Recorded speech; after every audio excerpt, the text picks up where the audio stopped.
Giuliano De Seta, lo studente diciottenne morto a Noventa, aveva già lavorato quest'estate nell'azienda in cui si è verificato il tragico incidente. Mercoledì manifestazione a Venezia contro l'alternanza scuola-lavoro.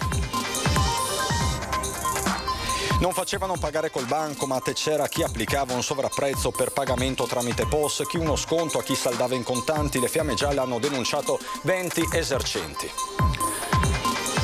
Bruciore a occhi e gola, evacuazione questa mattina all'Istituto Barbarigo di Mestre per paura di intossicazione da esalazioni. Sul posto i vigili del fuoco.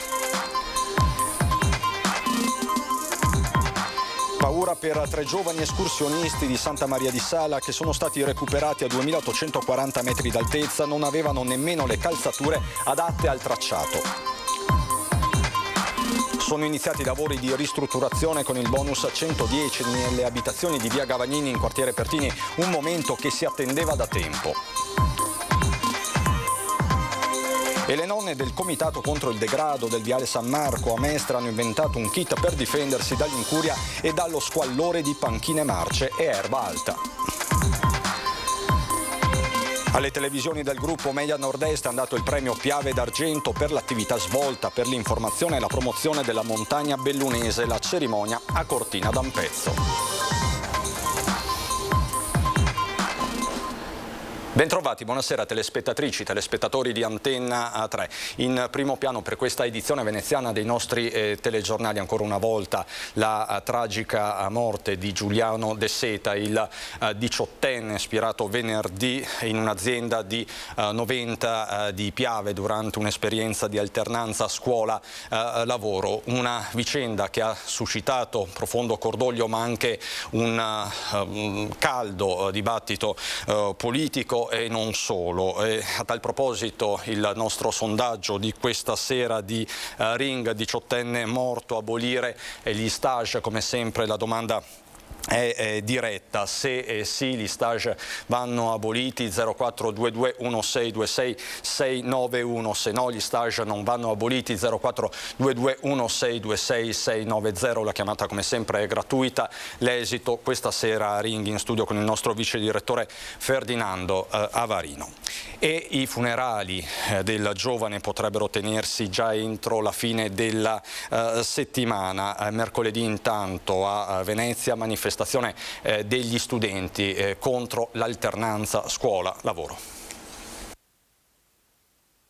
È iniziato il tam tam per la grande mobilitazione contro le stragi sul lavoro e contro l'alternanza scuola-lavoro. Appuntamento dopodomani in campo San Geremia. Per ricordare Giuliano De Seta con tutti gli studenti del Veneto che si sono dati appuntamento per Venezia. Per quale data a Giollo? Mercoledì nel tardo pomeriggio alle 18. Ancora da definirsi la data dei funerali di Giuliano De Seta, la cui salma, ancora a disposizione dell'autorità giudiziaria, potrebbe tuttavia essere riconsegnata ai familiari entro la fine di questa settimana, data in cui malcondizionale ed obbligo potrebbero essere celebrati pure i funerali. 18 anni compiuti da poco, di Ceggia, Giuliano è morto venerdì scorso a Noventa di Piave durante lo stage. La mobilitazione studentesca di dopodomani anticipa quella nazionale prevista per fine mese corrente, entrambe con la presenza dei sindacati confederali. È chiaro che non ci possono più essere morti, tanto più di giovani che dovrebbero essere a scuola o a far formazione e non a morire sui luoghi di lavoro. Nel frattempo, sospesi tutti gli stage in atto al Da Vinci di Portogruaro, istituto tecnico dove Giuliano De Seta era iscritto al 5° anno. La decisione da parte della dirigente scolastica Anna Maria Zago, docente ancora sotto shock, come del resto tutta la nazione intera. Per noi è una tragedia per la famiglia ma e per noi come scuola. La tragedia, la scomparsa Giuliano è... Che parole possiamo trovare, che parole si possono dire di fronte alla morte di un ragazzo di 18 anni? E Giuliano De Seta aveva già lavorato quest'estate nell'azienda in cui si è verificato il tragico incidente. I titolari sono andati a incontrare i genitori del ragazzo. Giuliano si era sempre dimostrato responsabile, non si era mai esposto da solo inavvertitamente a pericoli. A dirlo i titolari stessi della BC Service di Noventa di Piave, dove venerdì scorso ha perso la vita lo studente diciottenne Giuliano De Seta. Lo ha riferito l'avvocato della famiglia Luca Sprezzola, facendo sapere inoltre che già questa estate il ragazzo aveva lavorato nell'azienda dove si è verificato l'infortunio mortale. Hanno detto che non è mai stato il responsabile. Per il periodo in cui hanno avuto occasione di conoscerlo loro, vale a dire un periodo precedente a questo breve stage che era iniziato da poco, nel mese di agosto e luglio, quando lui ha lavorato presso la BC Service con un regolare contratto di apprendistato. Ma apprendistato e alternanza scuola-lavoro, sottolinea il legale, sono circostanze completamente diverse. Ci sono modalità normative totalmente differenti. Nello stage lui ha l'obbligo di essere stato affiancato ed è oggetto di indagini da parte della magistratura. I titolari della BC Service hanno fatto visita ai genitori di Giuliano a Ceggia. Si sono presentati i titolari della BC Service ieri primo pomeriggio a casa dei familiari di Giuliano per rendere le loro condoglianze e scusarsi per l'accaduto e manifestare il dispiacere per un evento così tragico. Le scuse sono state accettate ed ha fatto piacere riceverle, fermo restando che le indagini devono proseguire e la famiglia è ferma nel voler sapere qual è stata la dinamica dell'incidente, di chi sono le responsabilità e cosa è successo al loro figlio. Scuse, sottolinea l'avvocato, che non costituiscono né una ammissione di colpa da parte dei titolari dell'azienda né una presa d'atto di responsabilità da parte della famiglia. Le indagini devono fare il proprio corso. Nel momento in cui sono resi pubblici gli indagati si procederà con un regolare e giusto processo. Accuse in questo momento lungi dal farle nessuno, né il sottoscritto né la famiglia. La Procura di Venezia disporrà entro un paio di giorni l'autopsia sul corpo dello studente. La famiglia nominerà un perito di parte affinché vi partecipi ed è pronta a chiedere al PM tutti gli approfondimenti del caso per arrivare a chiarire la dinamica dell'incidente in cui è morto Giuliano.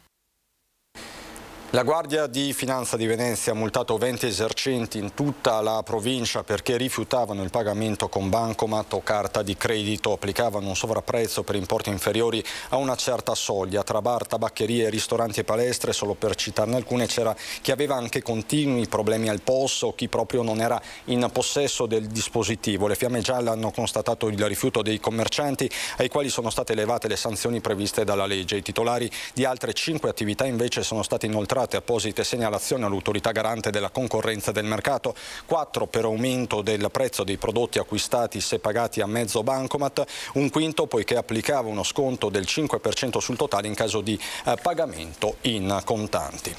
Sempre per la cronaca, evacuazione questa mattina all'Istituto Barbarigo di Mestre per paura di intossicazione da esalazioni. Sul posto i vigili del fuoco. Attimi di panico questa mattina tra gli studenti del Barbarigo di via Muratori a Mestre, dove si trova anche il liceo Stefanini, evacuati perché alcuni alunni al rientro in classe dalla ricreazione verso le 10 hanno iniziato ad avvertire bruciori alla gola e agli occhi e ad accusare malesseri. A quel punto la decisione di far uscire 250 ragazzi dei 2 istituti, allertando i vigili del fuoco e i soccorsi del SUEM. Inizialmente si era temuta una fuga di gas, poi smentita dalle opportune verifiche, mentre le condizioni di salute degli studenti miglioravano senza rendere necessario il trasferimento al pronto soccorso per temuta intossicazione, come si era pensato all'inizio. In base alle prime ispezioni è probabile che i malesseri siano stati causati dalle esalazioni di vernice provenienti da un campo da basket nelle vicinanze, che era in fase di riverniciatura. Anche su questo sono comunque in corso approfondimenti, visto che secondo le schede tecniche del prodotto utilizzato non ci sarebbero problemi per le vie respiratorie. Dopo l'evacuazione l'allarme è rientrato. 3 escursionisti di Santa Maria di Sala tra i 19 e i 23 anni sono rimasti bloccati per la presenza di ghiaccio e neve a metà itinerario della ferrata degli Aleghesi, siamo sul Civetta.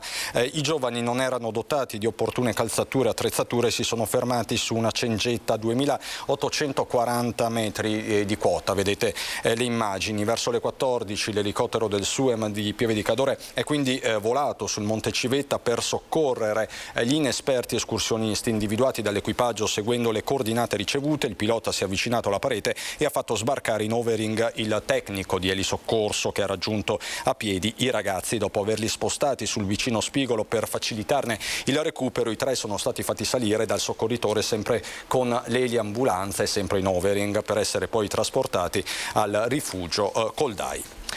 Parliamo adesso di un tema di strettissima attualità. Con l'aumento di costi energetici, anziani a rischio cure nelle case di riposo, a fronte di un aumento mensile della retta fino a 400 euro. A dirlo è la CGIL di Venezia. Anziani delle case di riposo della ULSS 3 a rischio cura in seguito all'aumento dei costi energetici. L'allarme è lanciato dalla CGIL. Perché rischiamo che le residenze per anziani aumentino di 300 a 400 euro al mese le rette. Questo vuol dire colpire in maniera pesantissima le famiglie. Significa un aggravio di costi annuo fino a 5.000 euro in più a famiglia, laddove tra Venezia, Mestre, Milano e Dolo già si deve fronteggiare una spesa annua che va dai 18.000 ai 29.000 euro a persona. E non finisce qui. Ferme anche le impegnative di cura, quasi 400 quelle ancora da evadere nel mese di luglio, con un peso di 1.300 euro per ospite. Le residenze non sono in grado di garantire gli standard. Questo ovviamente si trasforma in un incredibile aumento di costi per le persone ricoverate. Ma non basta. Con un tasso di nascite molto basso, il trend degli anziani nel nostro territorio è in forte crescita. Basti pensare che su oltre 613.000 residenti nell'ambito della ULSS 3 Serenissima, il 26% della popolazione è composto dagli over 65, dato quest'ultimo che a Venezia centro storico, con Mestre e Marghera, sale al 28%. E poi c'è il problema nel problema, con la fuga di OSS e personale sanitario dalle residenze per anziani verso altri lidi. Il motivo è chiaro: troppo bassi i salari, servono interventi immediati, così il sindacato. Invitiamo le famiglie, i cittadini a rivolgersi al sindacato, perché faremo tutto quello che è possibile per fare in modo che questi costi non ricadano sulle famiglie e ci sia una risposta delle istituzioni adeguata alla fase che stiamo vivendo. Parliamo adesso di sanità, con l'ospedale civile di Venezia che si rivela eccellenza nell'utilizzo delle strumentazioni dedicate alla telecardiologia. Il sistema di visite telematiche messo in atto durante la pandemia ha permesso all'unità operativa cardiologica dell'ospedale di Venezia di continuare dove possibile con questa metodologia. È un gruppo di pazienti che sarebbe stato orfano di una visita, di una valutazione cardiologica che sappiamo a volte essere non prorogabile, nel senso che alcune problematiche cardiologiche necessitano di una valutazione immediata, e la videovisita, in particolare in pandemia, ci è venuta molto in aiuto.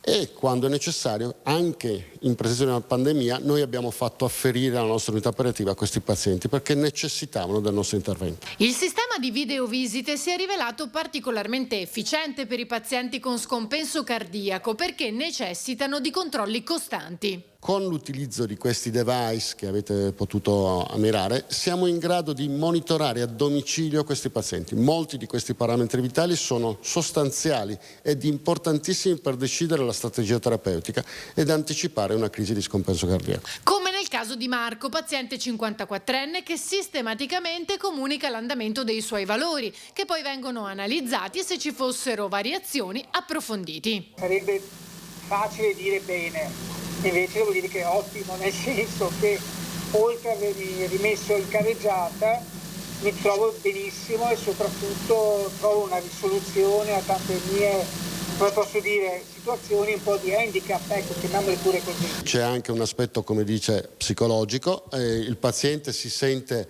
quasi coccolato e si sente ha un amico vicino che interviene quando lui ha qualche dubbio o una qualche perplessità rispetto a un sintomo o una terapia. Come annunciato anche nei mesi scorsi dal Comune, hanno preso il via stamani i lavori per risistemare 38 alloggi in quartiere Pertini a Mestre. Sono iniziati questa mattina i lavori di ristrutturazione voluti dal Comune con il bonus 110% nelle abitazioni di via Gavagnin dal civico 1 al 33. Un momento che si attendeva da tempo e che l'assessore competente presente all'avvio definisce storico. Si sta approntando il cantiere e domani comincerà il montaggio dei ponteggi per far sì che queste abitazioni in via Gavagnin riescano ad avere l'efficientamento energetico, cioè si porranno giù dei cappotti, si cambieranno i serramenti e le classi energetiche aumenteranno dai 3 alle 4 volte. Quello che è importante è che questo è il primo cantiere in tutta la terraferma che si apre. L'investimento è di 2,5 milioni di euro e riguarda 2 blocchi da 19 unità ciascuno, 7 appartamenti al piano terra, 6 al piano primo e 6 al secondo, la cui costruzione era stata ultimata nel 1984. Così noi riusciremo nel giro dei prossimi mesi a far sì che il patrimonio edilizio del Comune di Venezia venga svecchiato e si possano raggiungere delle classi energetiche superiori, consentendo anche un maggiore risparmio dal punto di vista del riscaldamento. Una volta terminati i lavori di ristrutturazione, i 38 appartamenti saranno pronti per essere assegnati a chi da tempo attende un alloggio. Parliamo adesso di noi, delle nostre televisioni, perché al gruppo Media Nord-Est, in particolare all'ingegner Giovanni Giannakopoulos e alla trasmissione La Zanzega, è andato il premio Piave d'Argento per l'attività svolta a favore dell'informazione e della promozione della montagna bellunese. La cerimonia si è svolta sabato a Cortina d'Ampezzo. Dopo Longarone e Pedavena, la cerimonia del premio Piave d'Argento quest'anno ha fatto tappa a Cortina d'Ampezzo, nel cuore delle Dolomiti bellunesi, rappresentate e sostenute assieme al bacino del fiume Piave attraverso programmi di informazione e intrattenimento televisivi e radiofonici. La terza edizione del premio ha assegnato una menzione speciale a Giovanni Giannakopoulos, fondatore di Rete Veneta, per la determinazione e l'impegno di tutte le emittenti del gruppo Media Nord-Est a valorizzare le peculiarità del territorio montano e dell'asta del fiume sacro La Patria. L'anno scorso abbiamo premiato Rai del Veneto, quest'anno di aver premiato il gruppo Media Nord-Est nella figura del suo fondatore e creatore Giovanni Giannakopoulos. Sul podio il giornalista Massimiliano Ossini per il programma Linea Bianca, Dario Vergassola, che ha descritto le Dolomiti bellunesi con ironia e sagacia nella trasmissione Sei in un mondo meraviglioso, in onda su Sky Arte, e Daniele Marcassa, autore e conduttore della fortunata trasmissione La Zanzega, in onda su Antenna 3. Tutto questo è accaduto grazie ad Antenna 3, grazie al gruppo editoriale che mi ha appoggiato in questi anni e che ha permesso che un piccolo programma abbia ottenuto risultati davvero così importanti e ha permesso a tanta gente del Triveneto di conoscere paesi, culture che sicuramente altrimenti non avrebbe mai avuto modo di approfondire. Voluto dall'Associazione Casa d'Europa Dolomiti e dal suo primo presidente, il compianto Massimiliano Pachner, il premio è nato in piena pandemia e pur tuttavia ha riscosso crescente successo grazie all'impegno degli associati e al supporto delle istituzioni, degli enti locali e delle imprese del territorio. Un territorio fragile, quello della montagna, che rischia di essere abbandonato. C'è uno spopolamento che è molto grave, ancora non ci sono iniziative o interventi dello Stato e degli altri enti per fermare questo spopolamento e quindi c'è il rischio di lasciare una montagna bellissima, Dolomiti bellissime, senza abitanti. Questo non è una cosa fasulla, ma da qua a altri 100 anni potrebbe accadere anche questo. Ritorniamo nel veneziano subito dopo la pubblicità, fra poco.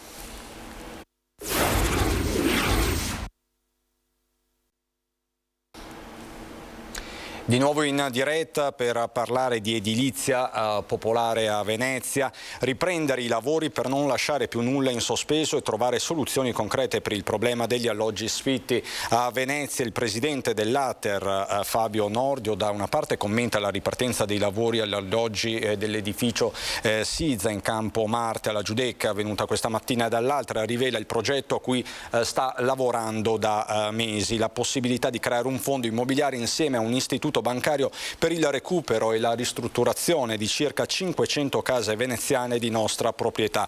Una rivelazione questa che arriva in risposta alle critiche dei consiglieri verdi e progressisti Bettin e Trabucco sulle case suite a Venezia di Ater e Comune.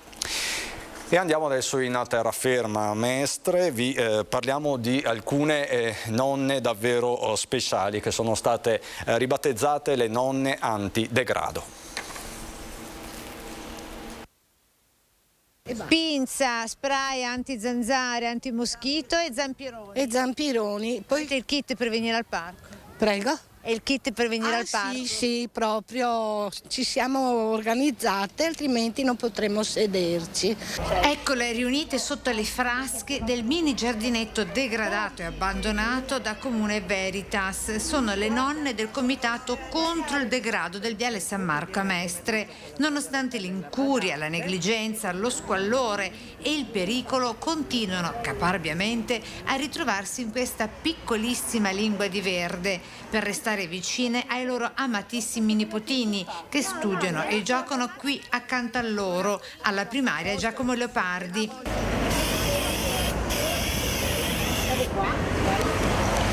Disinfettante gel per neutralizzare lo sporco, insetticida contro zanzare e mosche che tra parentesi qui regnano sovrane anche durante le interviste, pinza per tagliare i rami penzolanti e pericolosi di cui nessuno si occupa e di essere per questo anche a rischio sanzione. Per stare qui ci vogliono 1000 occhi, dicono. Qua è un angolo di paradiso vicino alle case, non c'è tanta strada da fare e dobbiamo stare attenti perché le zanzare e le mosche, lui fermo lì, è cieco, aiutarlo completamente ed è una vergogna. Una vergogna non soltanto per le panchine, marce con legno rotto e invase da muschio, ma anche per l'erba alta, con zone di pericolo non transennate eppure meta di padroni negligenti e incuranti di ciò che fanno i loro cani, qui in mezzo alle persone. Per praticità entrano, fanno fare i bisogni, magari poi vanno via. Ecco, un bel cartello che sia vietato entrare coi cani liberi, a guinzaglio. Le nonne antidegrado del Viale San Marco chiedono soltanto una cosa, di potersi ritrovare all'insegna della sicurezza. Perché è dura per i vecchi la gente non si ricorda.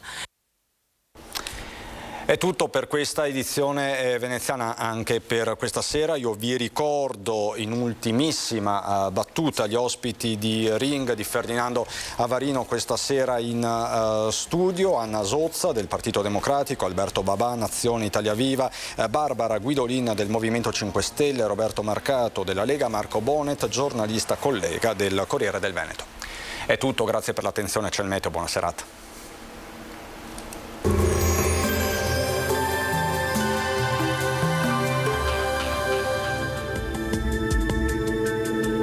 Bentrovati al meteo. Bel tempo grazie alla presenza dell'alta pressione delle Azzorre, clima tipicamente di inizio autunno perché sull'Italia si fanno sentire gli effetti delle correnti di aria fredda in scorrimento sui Balcani. Vediamo insieme il dettaglio. Sul Veneto la giornata di martedì 20 settembre sarà soleggiata, cielo in prevalenza sereno o poco nuvoloso, salvo qualche maggiore annuvolamento in corrispondenza delle Dolomiti, ma in genere senza piogge associate. Temperature in lieve calo, minime tra 9 e 14 gradi, massime invece comprese tra i 19 e i 23 gradi all'incirca. Spostiamoci ora sul Friuli Venezia Giulia. Al mattino cielo sereno con bora moderata sulla costa. Nel pomeriggio cielo poco nuvoloso con qualche maggiore annuvolamento proprio sui monti. Temperature minime sui 10-15 gradi, massime intorno ai 21-23 gradi. Infine diamo uno sguardo alla situazione del Trentino Alto Adige. Anche qui tanto sole con della nuvolosità irregolare, specie sulla parte nord-orientale del territorio. Temperature minime intorno ai 9 gradi, massime sui 22 all'incirca. Dal meteo di Antenna 3 per ora è tutto, grazie per l'attenzione. Arrivederci.